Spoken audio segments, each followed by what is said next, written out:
thank you for asking me to prepare this paper. If I'd have known it was going to be as much work as it was, I might have been a little more reluctant in accepting the assignment. But having gone through the exercise of looking back at the early days of the history of petroleum, I feel very satisfied that I took the assignment, and it was very rewarding. I would like at the beginning to give a great deal of credit to my co-author, John Ball. John and I have known each other for over 30 years. John was one of the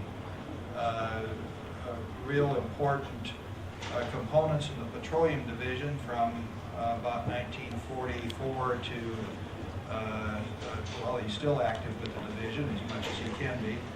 And he's the one that pretty well set me on the right course to look for the early days of the division and how the division had, the influence that the division had on the development of petroleum science.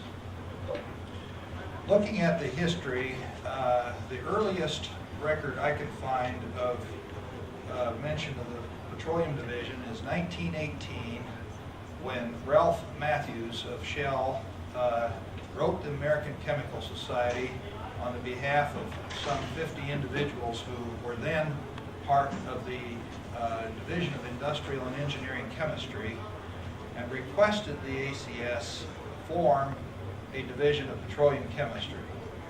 And in 1921, the ACS acted on that letter and authorized a section meeting of the petroleum division in Rochester, New York.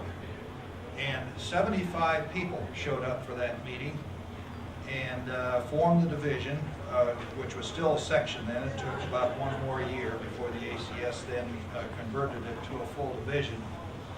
But in 1921, they had their first meeting. There was about 12 papers given, 75 people showed up, signed up, and they created some bylaws and purposes of the division. I'd like to just paraphrase the purposes of the division, because I think it's kind of remarkable that the founding fathers of the division had the vision that they had, and how remarkably successful they were in achieving the purposes of the division. The first purpose was to enable chemists engaged in petroleum, oil, shale, and natural gas to meet, correspond, and accumulate trustworthy information. I like the word trustworthy because I think that the division preprints have played quite a role in bringing information to print and allowing that information to be disseminated. Second purpose was to promote better education of petroleum engineers and chemists and to elevate the status of those employed in the business. The third, to encourage research in hydrocarbon chemistry. And then the fourth was kind of interesting as well. It was to cooperate with the American Petroleum Institute, the National Research Council, and the ASTM. And those goals were put forth by the founding members in 1921. I won't go into, in the interest of time, I won't go into very much about what the program was at the time, but it's in the preprints. But the papers that were given at the time dealt with viscosity, temperature relationships, thermochemical properties of gasoline and kerosene mixtures, changes in iodine number, which we now relate to olefins production, and I think they probably knew that at the time, chemical aspects of petroleum refining. And then there was one paper that was given at that meeting that turned out to be very significant. Van Manning, who was then the research director of the American Petroleum Institute, gave a paper on the research needs in the petroleum industry. And he outlined a paper, in a paper outlined more than 70 topics of research that were required that they saw as being required in the industry. I actually looked up that paper. It's printed in the Journal of Industrial and Engineering Chemistry, and I think 70 topics was actually a modest count. So the 70 came from a paper that was written by W.A. Bruce in 1960, who was appointed initially in 1921 as the secretary of the division. And this paper by Van Manning set out a research agenda that the members of the Petroleum Division carried forth. And a few years later, I might say a couple of things here about the more things about the founding members. And if I leave names off that you know about that were really important to the division, I'd like to have you call those to my attention because if this becomes part of the permanent record, I don't want to leave out anybody that's important. But there's a few names that do stand out. The first chairman was Thomas Delbridge of Atlantic Refining Company. W. Bruce of Mellon Company was the first secretary. Charles Mayberry was then at the time considered the dean of petroleum chemistry. And I found a paper that he wrote in 1897 in which he was espousing the properties, the molecular composition of crude oil, and pointing out that crude oil is comprised of a fairly limited number of homologous series that could be defined by the empirical formula CnH2n plus Z, where Z is the hydrogen deficiency. And there may have even been papers ahead of that, but 1897 is when the earliest I was able to find at the time I was able to devote. B.T. Brooks, who eventually edited a 3-volume treatise that was actually used when I was in graduate school in 1975, was a founding member of the division. A couple of other names, W.F. Farragut and J. Bennett Hill, who went on to be very prominent in the late 20s and mid 30s in the API projects. But back to the paper by Van Manning. Apparently this paper stimulated enough discussion over the years and enough talk between the Petroleum Division, the American Petroleum Institute, and other institutions that in late 1925, John D. Rockefeller put forth $250,000 to fund this research agenda. And in January of 1927, Universal Oil Products matched that with another $250,000. And you know, in those days, $500,000 was a fair chunk of change, and it was enough to get a fairly serious research program going in the area of petroleum chemistry. And one of the first projects that was funded at that time was eventually became known as the API Research Project 6, which was the project to study the composition of crude oil. At the time, I don't think they fully appreciated the complexity of the problem and the difficulties that they might encounter as they went up with molecular weight. But that project remained in existence for at least 30 years and eventually spawned a number of other projects that are listed in the preprints, but the ones that are notable were the Project 44, which was the thermodynamics project that was conducted at Texas A&M and formed the foundation of our knowledge of thermodynamic properties and constituents of crude oil. Project 48, which was the sulfur project. Project 52, which was the nitrogen project, nitrogen compound project, and eventually Project 60, which became the heavy ends project. And when Project 60 was formed, they rolled many of these other projects into Project 60, and Project 60 continued until 1972 or so.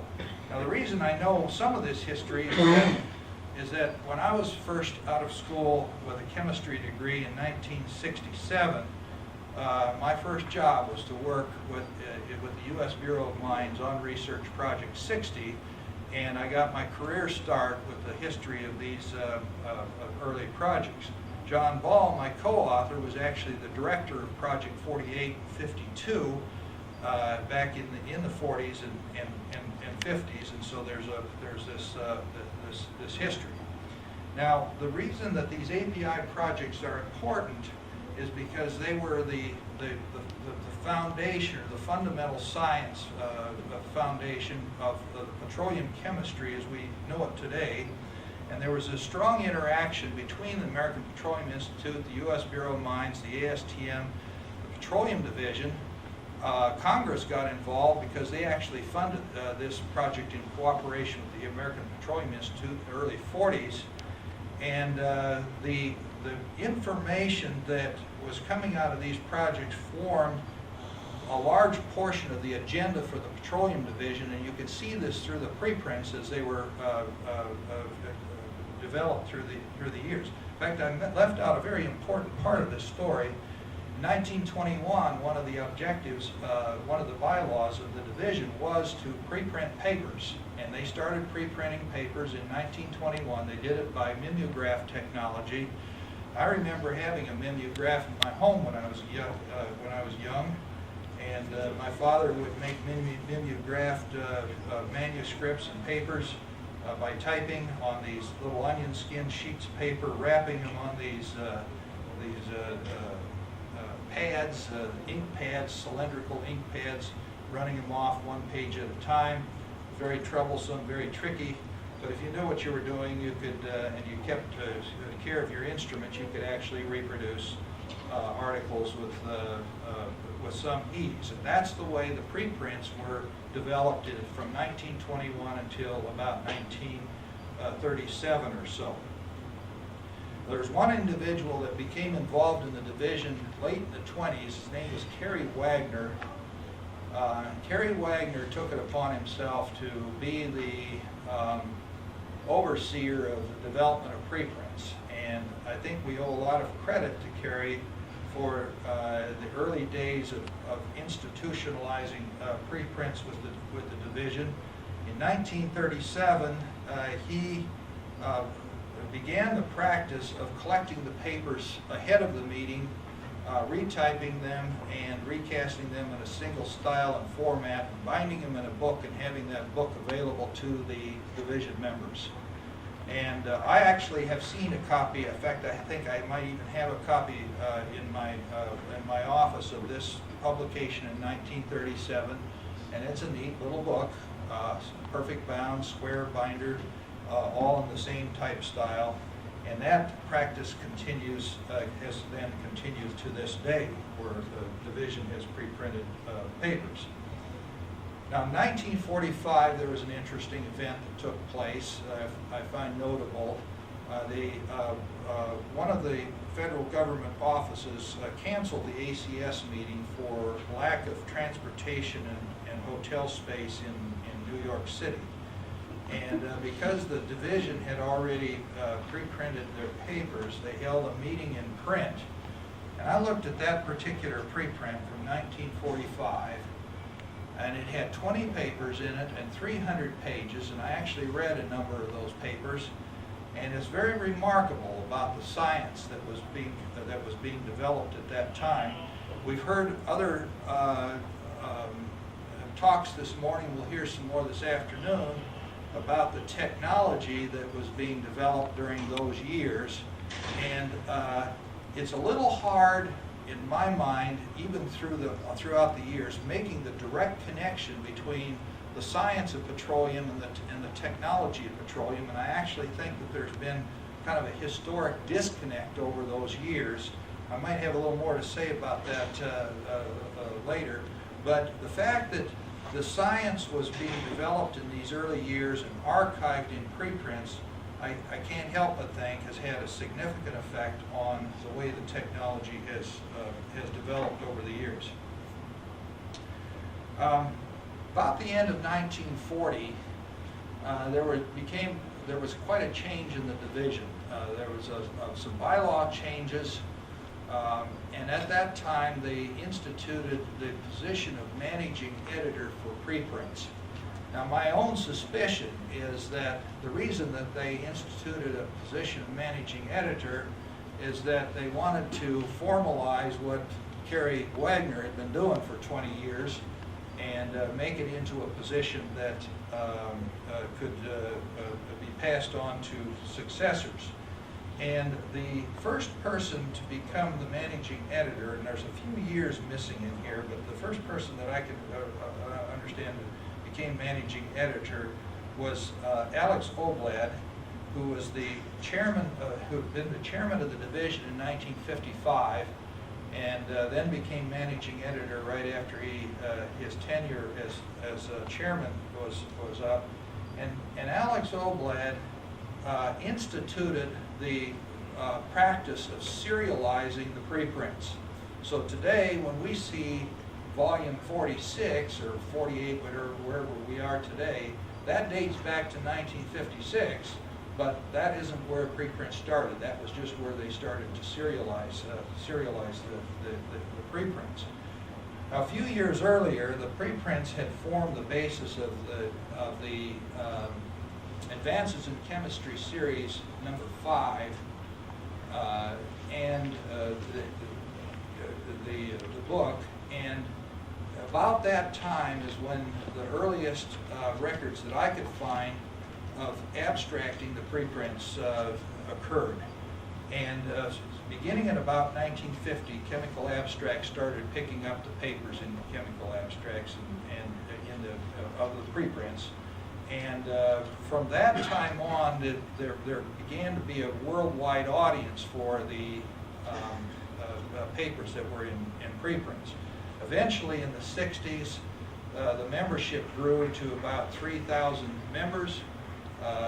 We had 200 library subscriptions in 40 countries, and so during that period of the 50s and the 60s, there was a tremendous growth in the division and publicity of the papers that were being presented. It was in the 50s that the programming also began to change in the division, moving from more of the fundamental science to some of the applied chemistry, particularly in the area of chemicals. There was a number of notable symposia that were presented in the 50s and 60s on environmental chemistry. If you look at the record, you could make a fairly good case for the fact that the petroleum division actually foresaw some of the requirements that eventually regulatory standards came into force. But I think the petroleum division was actually ahead of its time in a number of cases. And you can look in the record at the number of topics that were given in that period of time.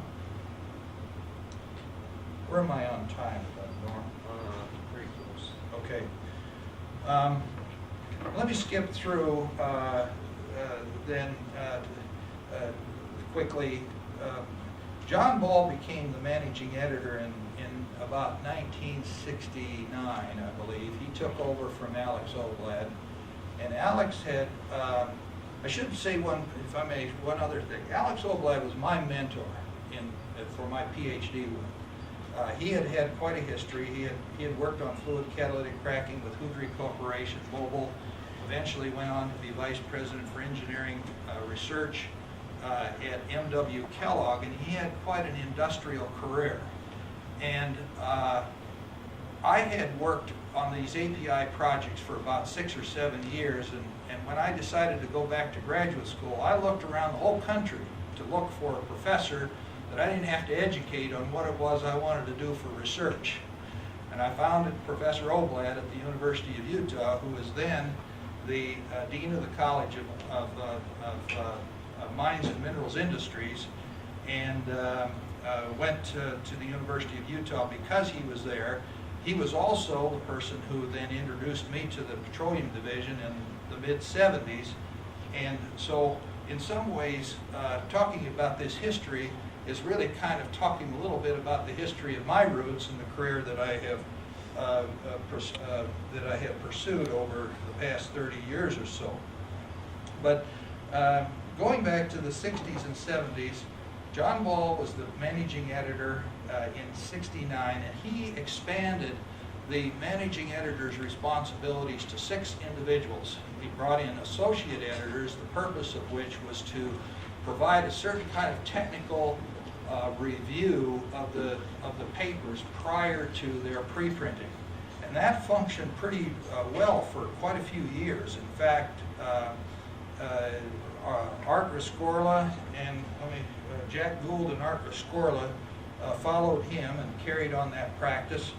And then in the early '80s, Bill Haynes, who had been my supervisor at the U.S. Bureau of Mines in the early '60s, in the mid-'60s and early '70s, took over that responsibility and maintained that practice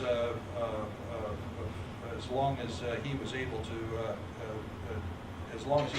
do so. Well, 1988 was that the Petroleum Division switched from manual typing of preprints to desktop publishing.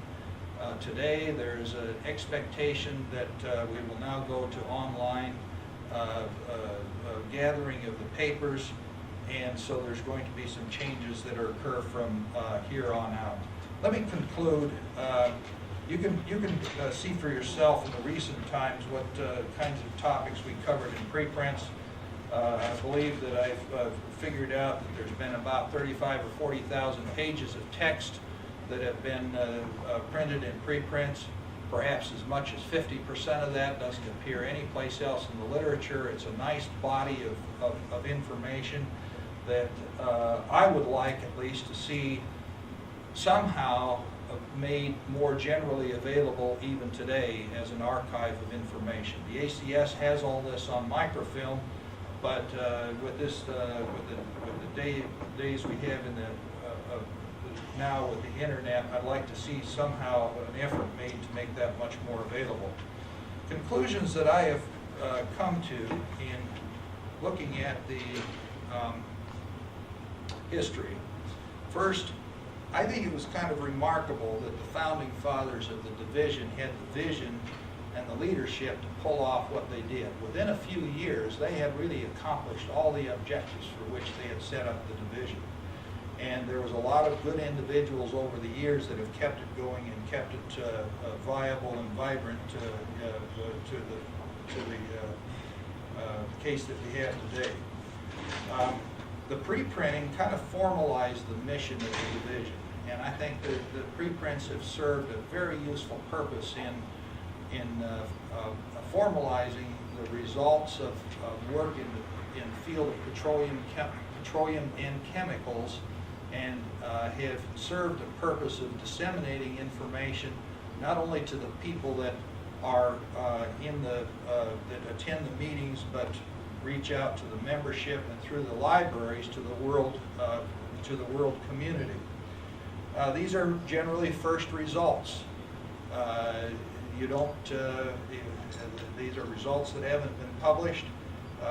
I don't know what the kinetics are of accelerating innovation through timeliness of bringing results to the member body, but I can speculate just based on our experience with the information exchange that we have today through the internet and the like, that the preprints had a similar effect in the early days by bringing early results to the practitioners in the field.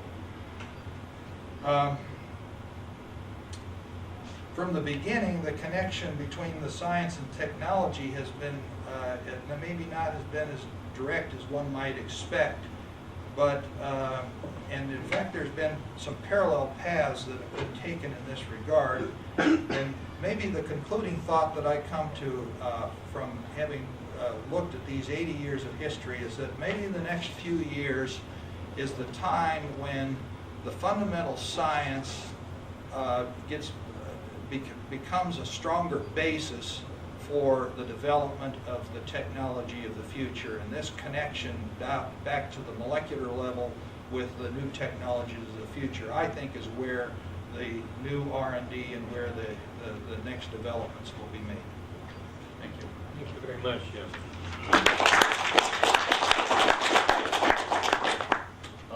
Might take